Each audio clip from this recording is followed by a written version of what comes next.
Hey guys, welcome back to Honeycomb. My name is Kayo, and this is All Things Creative, where we talk about all things that are creative.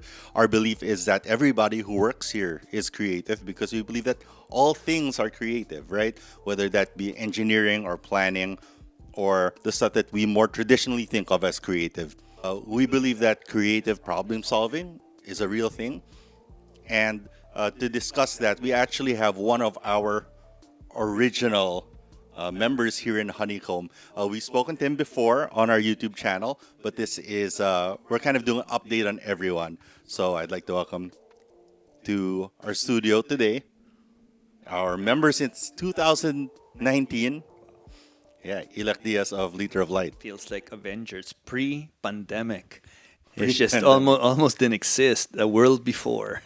Yeah, completely different, right? Why don't you tell us, for those who don't know, maybe in maybe 1 minute, what is Liter of Light? What do you guys do?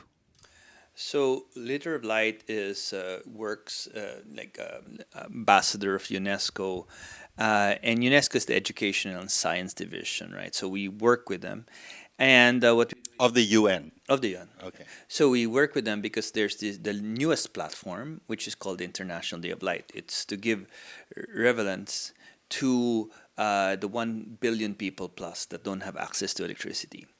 Now, what we do is really approached it from 13 million Filipinos and try to give them access to light. And to do that, we look at solar with local parts and local skills to develop products, reading lights, mobile chargers, street lights, to give them this kind of access. So that's a number that we're at now. There's 13 million Filipinos who do not have access to light. So that's why I'm staying here for so long. I was actually hoping, to solve this when they say change the world. I was hoping this to solve this in about 3, 4 years, but they never tell us how big the problem is. Yeah. So it's Liter of Light itself, the let's call it the product, right? Is a light. It's a lantern that's built and sent. It's built in the area where it's going to be used, Yeah. and then it gets deployed to one of these 13 million people who are usually on some island somewhere, right? Well, it's more of a process because Okay. we didn't invent the process. Mhm. There are problems, let's say housing, and people don't want to donate the house. Therefore, what Gawad Kalinga did and Habitat for Humanity is convince corporates to buy the materials, give the people, the corporate volunteers to build it, working with the locals, and this materials gets built into a house. And the process is that these people would also lend their skills to make a house, right? So Liter of Light basically follow that same thing. Local parts for solar are now available, so we get corporates, schools, private members to donate the material, but we don't have a factory in any of our 32 countries. We make them build it, and then we work with the communities. They get it for free, so we get a percentage of the operations. Then we give it for free to the local women's cooperative where they can maintain it and maintain it, right. And they can now rent it instead of selling kerosene that used to be the most expensive part of a village income. Operation, yeah. They now switch it into solar, which each time lasts 5 years, and then you can fix everything with it. So we get the money from corporates because before nobody gives light, nobody will donate the light, but the process of being part of making the light and giving it, it was the real breakthrough. So it's a participative social enterprise. So these corporations, they have large amounts of employees, and as a CSR activity, right? Instead of just giving money, they act as as a, Yeah, they build it. the They builders. build it. Yeah. Yeah. So they act as like the factory hands, right? So it's like you're donating um, your labor, You're buying the materials right? for You're the buying the workshop materials, yeah. So for the you to company do is it. buying Yeah, the yeah, materials, yeah, and the employees are donating their labor, yeah. and all of this is a way of connecting the the donation, right, to a physical act that these people are able to The do social enterprise is the process, and then it donates because the finished product. we don't double dip, right? So Yeah. we earn for throwing the workshop together, and then with the products we give it to the women for free, where they now can make a business out of it, which is getting rid of kerosene, which they have to go to the city to buy, and now maintaining this stock of solar lights. Now, what's interesting about the whole process is also expansion. Once you start teaching people how to build solar lights in the village, uh, their entrepreneurial nature is that they would ask us where to buy the parts, which we do. To solve the 13 million problem, you don't want to be, the patented technological, you don't want to hold the secret sauce. Yeah. You actually want to teach it because small NGOs such as ours, we replicate this kind of leadership. So we get them and we handhold them to go to, let's say, Sagada, Baguio. We look for where the parts are, LEDs for In motorcycles that area. in that area. So there's already a supply chain to get the parts there. Right. So the point of this is that if they want to replicate it and scale it based on the profits that they're now, remember, 35% of their income from, I don't know, selling vegetables or fish or whatever, goes to kerosene or to burn it in terms of petrol, carbon based, right? You Yeah. burn it. So we're now moving to solar where they can keep it because the only way that you charge is not mechanical. It's an electric. It's a radiance, right? So you convert that one into electro. So they can now keep the money for education, for more solar. So what magic here that people don't understand is they now can replicate it without you. So the way that we feel to do this is as we're a social enterprise earning from bringing lights over there, we treat it as a starter kit for them to start earning from that business and then scaling. So let's say 100, hopefully in 2 3 years they have 400, 500 without us. So that's part of the story that people don't hear, that if I'm there, I have to be messianic. If I'm not there, then you have to wait for me. We really don't believe in that. We believe in the capacity of the each person to to be a solar engineer anytime, anywhere, anyone, anywhere. So that's how you address a big problem like 13 million, Yeah. which is you could never do the 13 No. million Nor do I want to. I don't want to be called, I don't know, in a Visayas island and say, hey, we have a couple of broken products. Can you come and fix them, right? So, Yeah. So you're basically or teaching a man to fish. or But Brazil. I yeah. mean, 32 Yes. countries. You don't want to get a call from the Rohingya tribes in Bangladesh and say, hey, 3,000 of your lights is broken, right? You just don't want that to happen. So so it was how do you save the world? And the reason is not that it will take me to save the world.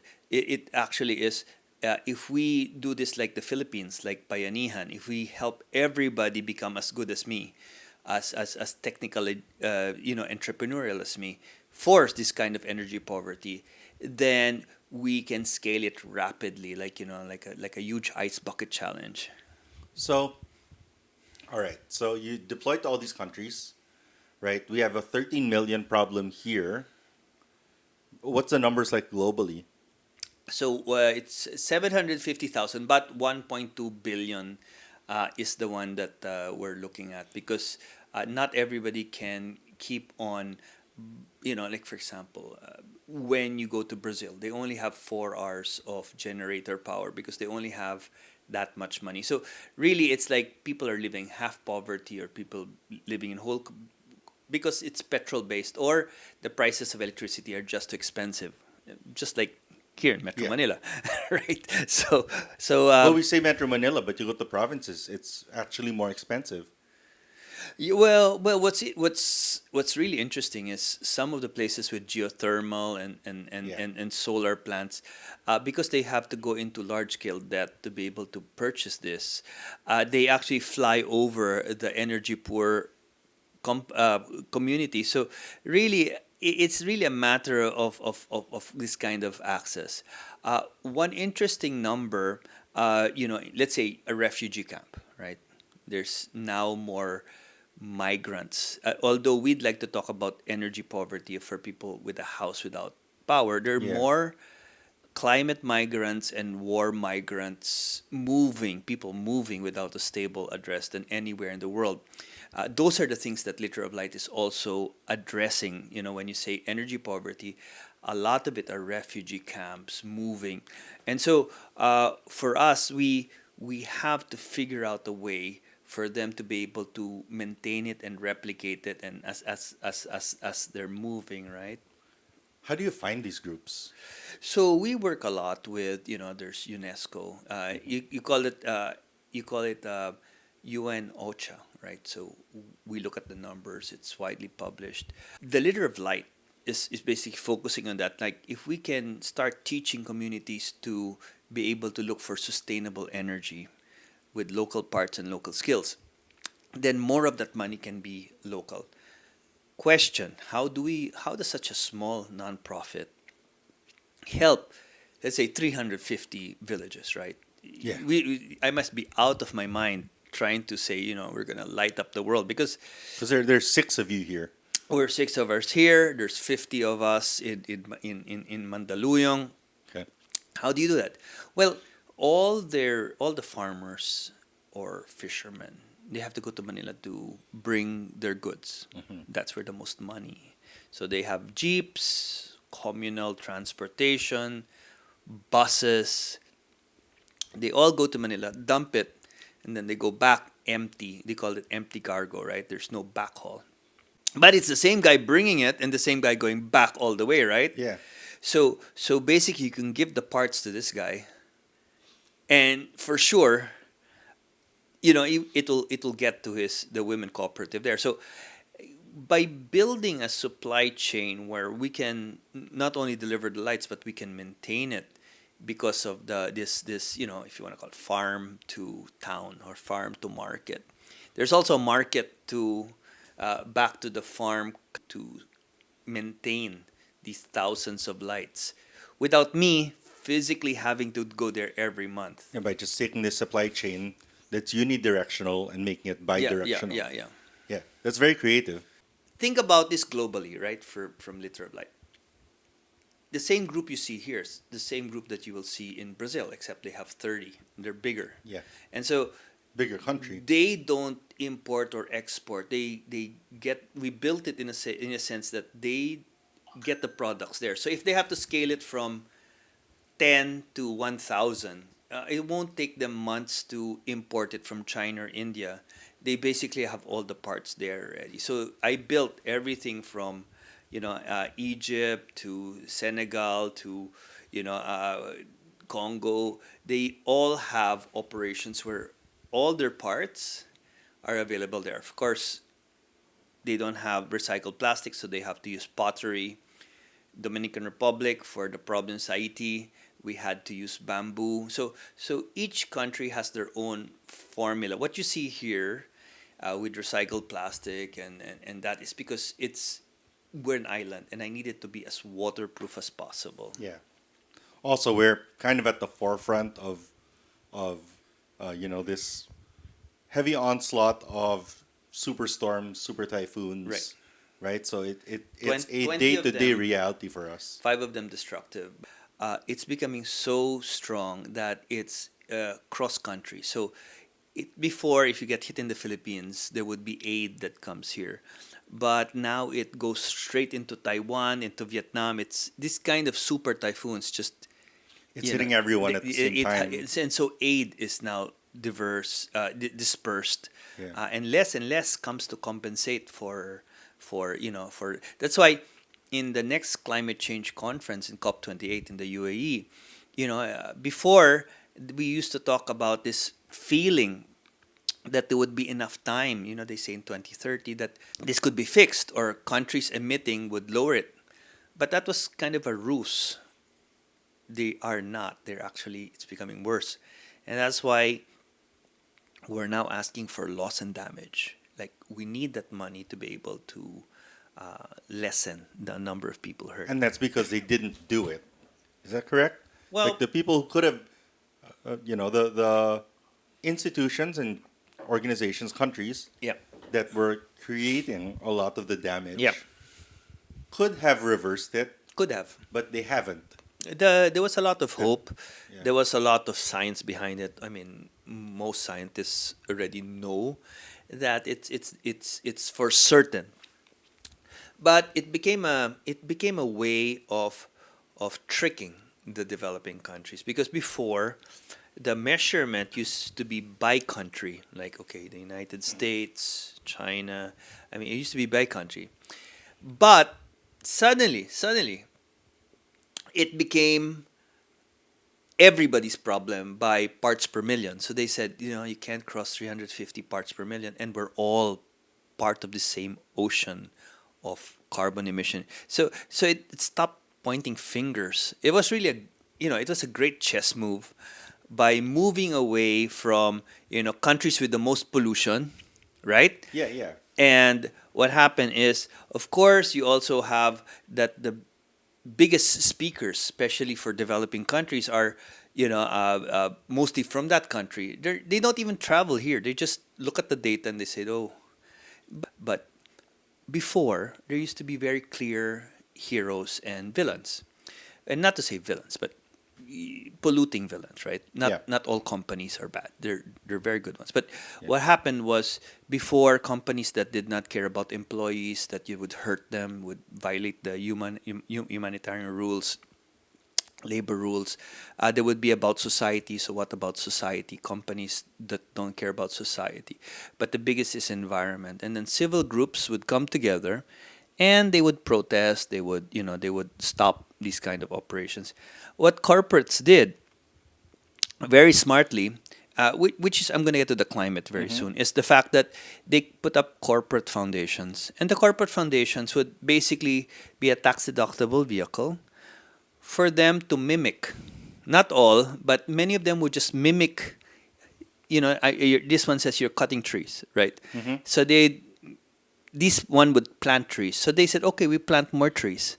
So that way they would become the good guys. And so the public that used to be able to see through this veil of corporate secrecy would say, this the bad guys, therefore they need to be good, and so lost. But now suddenly they had an NGO which was, one of the tree plantings. They use the same language as the NGOs, commune with nature. But actually, they've destroyed just a huge amount already, and continue to destroy it.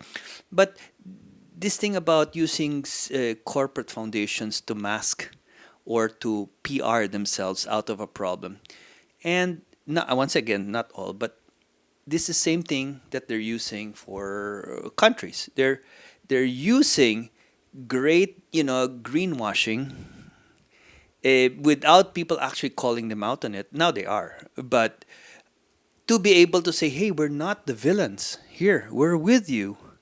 Yeah. But if you look at the emission statistics, it's just going through the roof. So that's why when I said this movement, like, for example, there's no way that individuals, if the best of us, the private sector, becomes perfect at not using plastic, subdividing their trash, there's no way that it would actually stop plastic pollution, because the greatest emitter of it is corporates. The thing there, the PR there, is to throw to think of this as a public problem.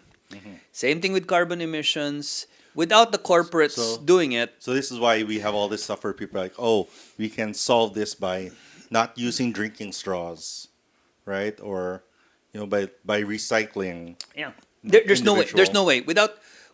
There's such a small. There's such a small amount that the private sector could do if the corporates decide not to do it. So it's the same thing with country emission. There's no way that even if all the developing countries, which is the least, polluter or contributors, if you look at, if you keep saying about, yeah, everybody, you can't cross 350 parts per mission per million, but the strongest emitters mask these things in a instead of being called out or having the greatest climate strikes or whatever. There's no way that this thing will serve. So some of the biggest advocates are saying, we need to call people out. They need to pay loss and damages because they don't seem to honor their truth, So right? who should we be calling out? So basically, Do they have names? You can. petrol Well, without okay. petrol companies, which used to have such a great, there was such a great hope. Christiana Figueres, there was, the UN Gutierrez. They said, look, petrol companies should not be part anymore of the climate change conference because they have gotten in and they've Did- basically just taken over it, and knowing fully well when they say 2050 or 2030 they don't have to do anything till then. And even after the pandemic they're back to their old ways. So in fact they said, look, we've prioritized shareholders. So the whole thing about corporates, they're doing good, but shareholders are their ultimate reason for they're being established. Yeah. Legally, they have to. Well, legally and the function. So I'm not saying anything, but our way of creating capital is destructive. A lot of the corporates, when they operate, they don't have to pay an environmental damage, because if a lot of corporates, if you look at, if they had to pay the environmental damage that they created, I don't know, getting water for mineral water, they would go bankrupt. So that, I think that's it, and that's why 5 times of the world is being consumed. So 1 time is to be able to heal itself, but we're using 5 times the capacity of the earth. Now, once again, this is what it is, right? And we're trying to solve it, but that's one of the big challenges, and that's why when you say COP 28, right? What's happening? It's 28 years that we've been meeting, and so they say, oh, but we're going to make a big difference in 2050, but that's like, hey, don't get mad now, but you know what? In 5 years, we'll fix it.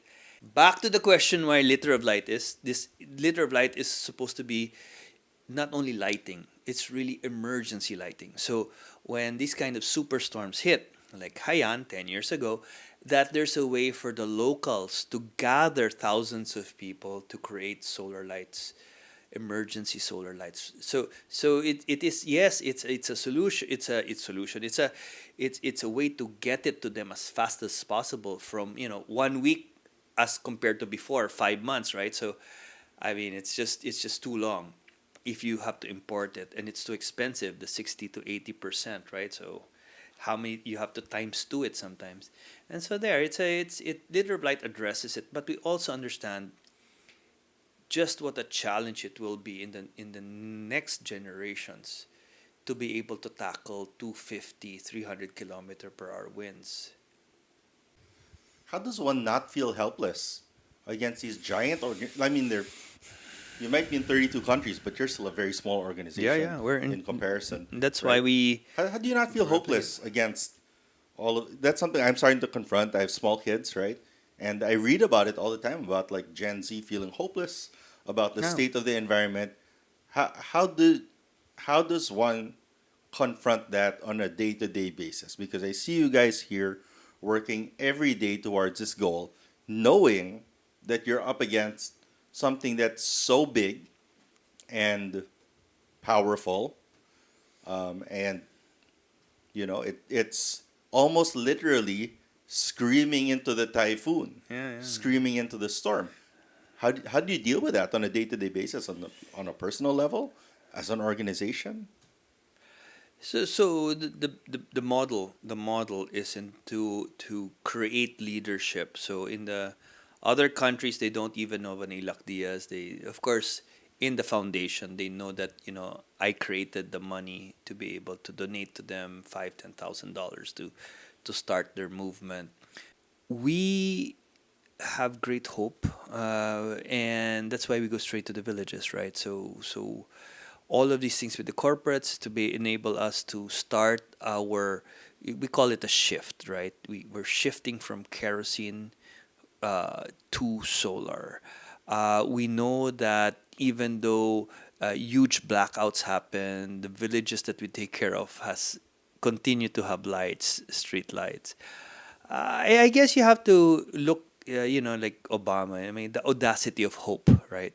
So when everything seems bleak, the long arm of the law, the long arm of social justice. It's always the long arm, right? But when you watch movies, my wife Amy, she sort of like jokes that I like looking at, these disaster movies, and I tell her it's because human beings on the 11th and 30 minutes and 45 minutes, or the 11th and 50th minute, they still will come together and do the right thing. So So you have a belief in humanity. You I have a do. hope in I humanity do. that there are greater amounts of people who want to do good Well, I've traveled around the versus the world. capability I've of traveled these. around the world, and there are more good people than bad No, people. I agree with that. Yeah. But does the amount of good that this majority of good people can do, does it outpace the evil of these organizations that you're speaking of that need to be called out? I believe that the communication should be, we're not saving the world. We're actually saving ourselves. Is because the world, in all its history, really does not need human beings. Is because if things go haywire and superstorms happen, the world will continue. The world will keep on shifting. But this Anthropocene period where man has so affected the atmosphere. You never think about it when I took this trip around the world. It took me 100 days by ship to go around the world. It's so big. You cannot believe that human beings would actually be able to affect so much of the world, but it's happening. And so if we don't stop, it will, it will have certain dire consequences. It's like like the dinosaurs. The theory is that they got wiped out by an asteroid, right? By a asteroid that hit the Earth. But when you think about that, this thing that destroyed all those creatures, humans are doing the same thing. Yeah, yeah. Like we're Well, these, the world healed, right? After that, a few, a couple billion the years. same thing with what's gonna happen with this one. The humans will suffer, but the world will move on for a couple of And so that's what you're saying. The millions Earth of doesn't years. need Then us. the earth does not eat, but our children living on the earth, Yeah. because I was so touched by this thing with William Shatner. He's Star Trek. I'm a Trekkie, so I just love, uh, and so he got to go out into outer space. Yeah. And he says, for all my career, I was telling people about the amazing, things to see in space, and there's a lot. But when he finally crossed the thin crust, the thin layer of atmosphere, which only a couple of kilometers thick, he said, I suddenly felt this iciness, this coldness, that I was wrong the whole time. I was asking people to look into space when it was such a horrible place to be in. Not out there, but and looking down, that is where it was warm, and life was happening. And so he said, it was only when I went into space did I realize life all along was where we should be protecting, right? Yeah. In terms of the Philippines having the worst environmental record right? The most number of deaths of environmentalists is also concerning in the sense that when you kill off a generation of environmentalists, you lose a generation of people that have dedicated themselves to be able to study environment and be able to, to make policy about the environment. But you're talking about 20, 30, 40 years to recreate that kind of movement. Yes, okay, they defend the forest, but if a power that be decides to get rid of them, you lose a whole lifetime of somebody that defends. To get to that position. Not only are they we losing them, but we're losing people that actually know how to solve problems because they know how to be able to look for medicines. They know how to be able to recreate forests. This generation that when they say, "Oh, Philippines has the worst and most number of environmentalists dying," some of them, as I said, anger people. But at the same time, if you don't find a way to coexist and just eliminate them, you're looking at a whole generation that does not know what to do and how to recreate this kind of forestry that we have so little of. And so if young people are less conscious now, it's because we've lost a generation of people that communicate or are well versed in the environment, that go out into the environment.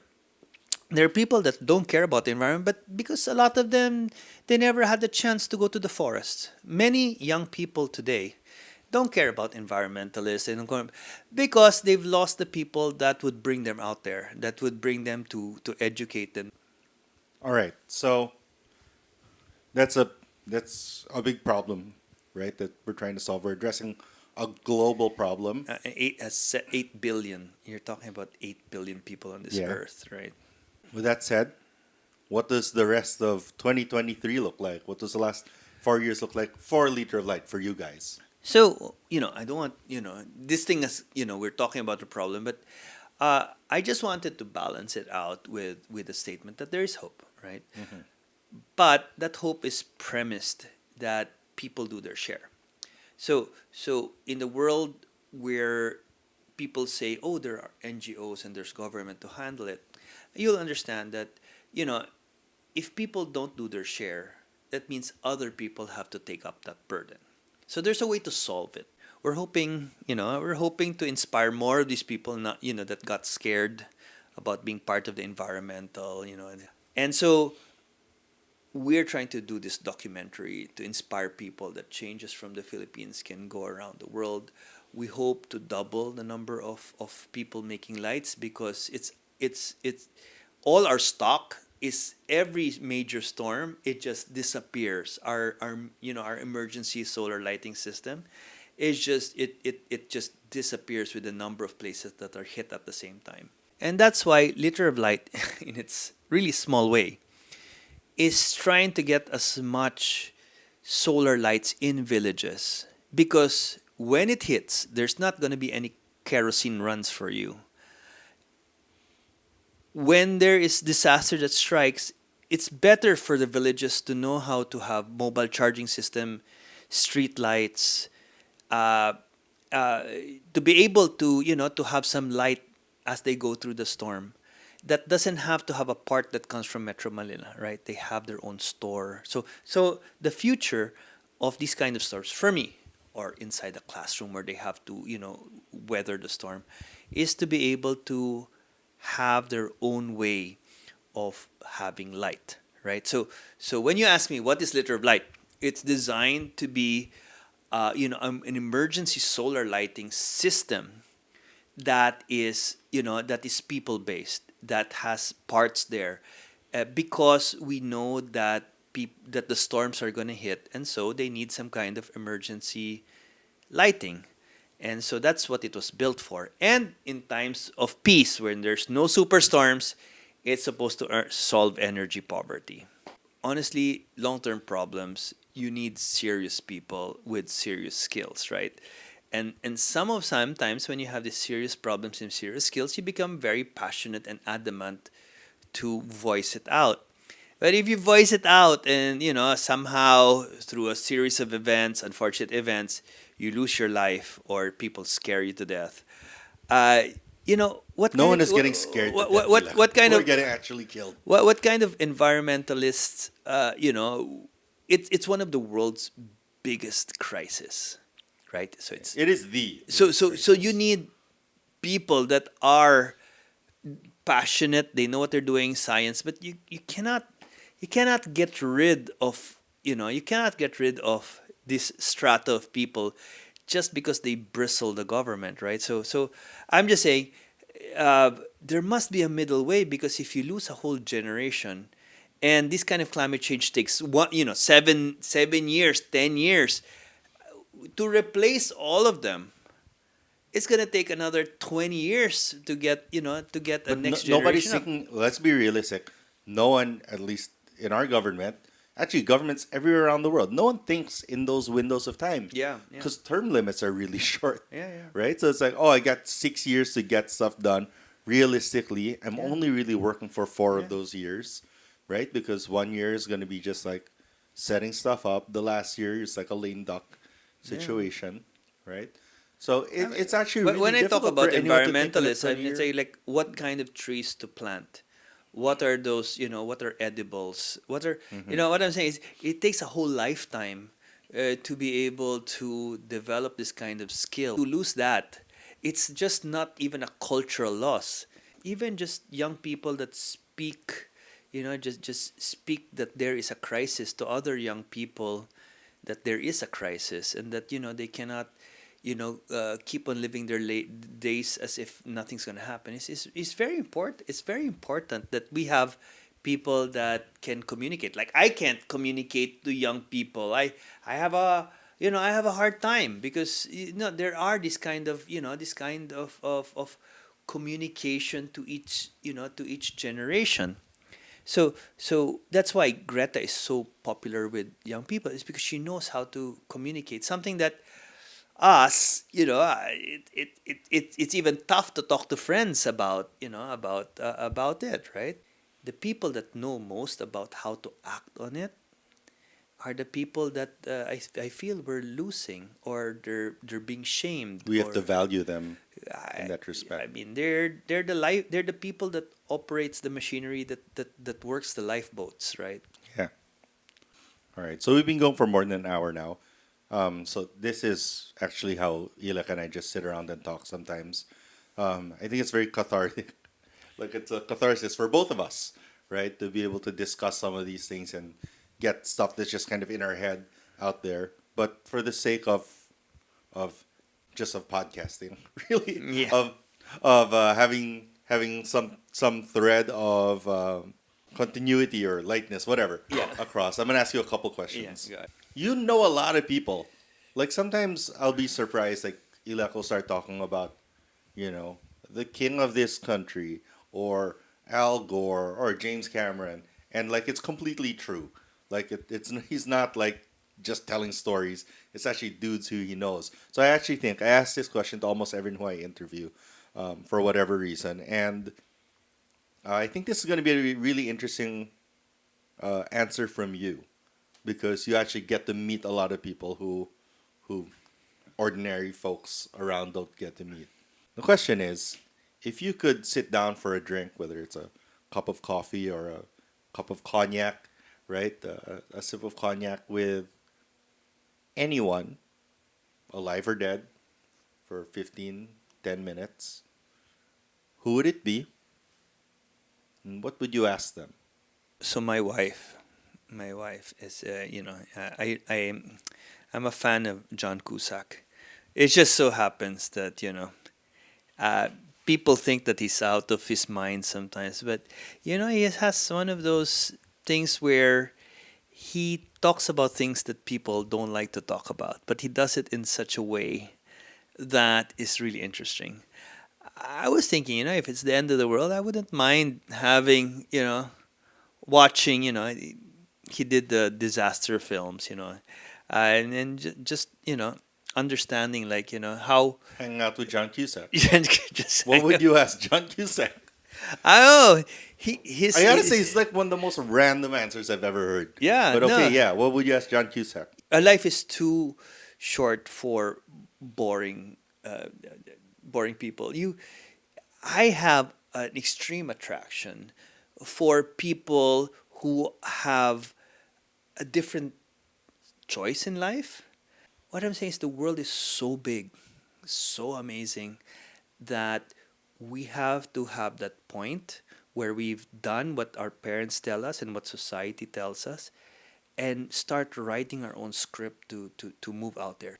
And so I'm just saying it just takes longer, but it's so worth it.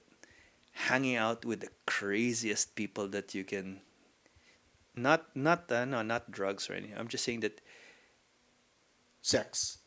people there are people out there that have incredible lives, and sometimes it's just a matter of you asking if you can be friends with them or hang out with them. So this is what you would ask John Cusack. Can we be I would, friends? I would write to him. Now that I think about it, like if things go haywire, you would just like to have a gin and say, "Hey, remember 2012 when you tried to warn the world about, the apocalypse?"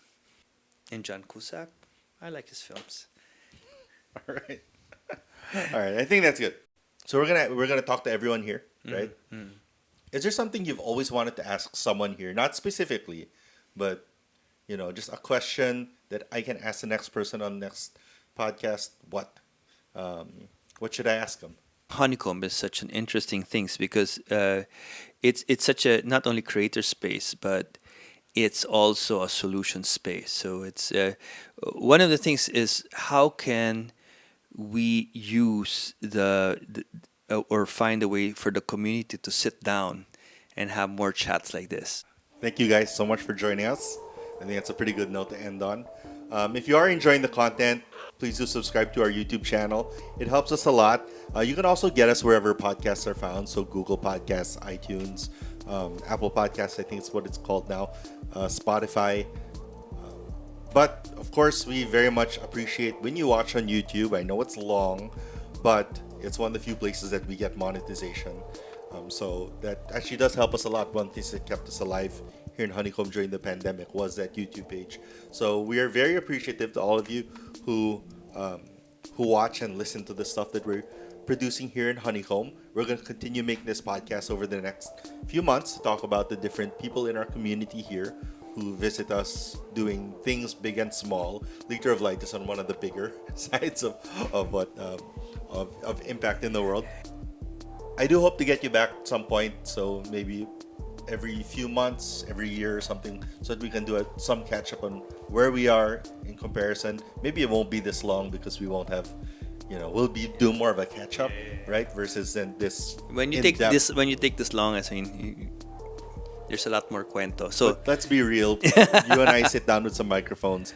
We're gonna talk for an hour and a half. yeah. All right. So thank you guys so much for watching. Thank you. Thank you so much, Illac, for joining us. Wish you the best of luck in all the stuff Liter of Light is doing this year and the next 7 years. Thank you. All right. Peace. Till 2012.